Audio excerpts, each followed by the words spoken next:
Pag isilip mo nga.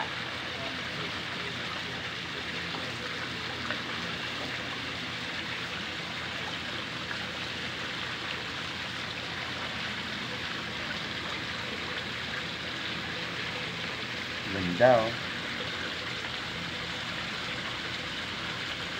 Parang yung mga catfish na naalaga ko sa fish pond ko, ganyan kalalaki.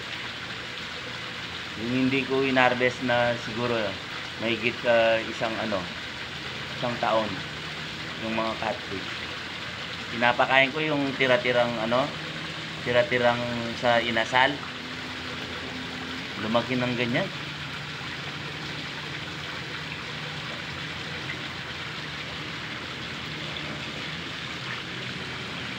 Ganda.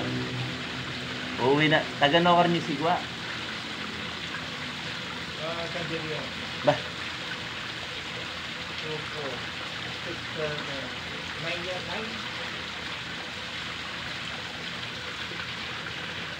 Nokar kay Sanjay.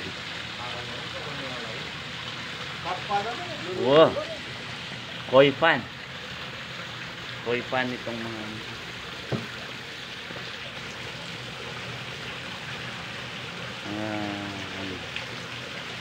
ito.